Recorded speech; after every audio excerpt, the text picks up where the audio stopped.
Good morning all. ഇന്നത്തെ എൻ്റെ ചിന്ത മഴവില്ലിൻ്റെ ഏഴാം വർണ്ണം പോലെ ജീവിക്കുക.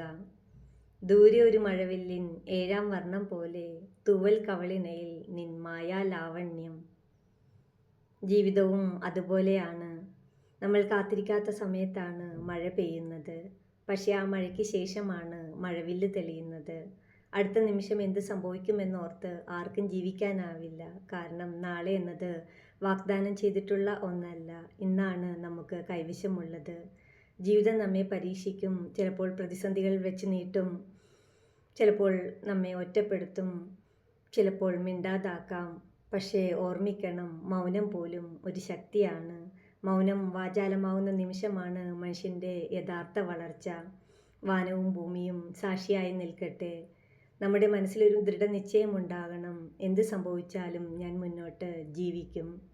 പ്രശ്നങ്ങൾ വന്നാൽ പതറരുത്. പ്രതിസന്ധികൾ നമ്മെ തകർക്കാനല്ല, നമ്മെ തികയ്ക്കാനാണ് വരുന്നത്. ഇച്ഛാശക്തി, അതാണ് നമ്മുടെ ഏറ്റവും വലിയ ആയുധം. പണമോ പ്രശസ്തിയോ പിന്തുണയോ അല്ല. മുന്നോട്ട് പോകാനുള്ള ഉള്ളിലെ തീപ്പൊരി, അതാണ് ജീവിതത്തെ വിജയമാക്കുന്നത്. മഴവില്ലിന് 7 വർണ്ണങ്ങളുണ്ടെങ്കിലും അത് തെളിയുന്നത് ആകാശത്ത് മാത്രമാണ്. അതുപോലെ നമുക്ക് പ്രശ്നങ്ങൾ, പ്രതിസന്ധികൾ എത്രയുണ്ടായാലും നിൻ്റെ മനസ്സ് ഒറ്റ ലക്ഷ്യത്തിൽ ഉറച്ചു നിൽക്കണം. ഇന്നു മുതൽ ഒരു തീരുമാനമെടുക്കൂ. ഭയത്തേക്കാൾ ധൈര്യം വലിയതാക്കൂ. സംശയത്തേക്കാൾ വിശ്വാസം വലിയതാക്കുക. പരാജയത്തേക്കാൾ ശ്രമം വലിയതാക്കുക. അപ്പോൾ ജീവിതം തന്നെ നിന്നെ കൈപിടിച്ചുയർത്തും.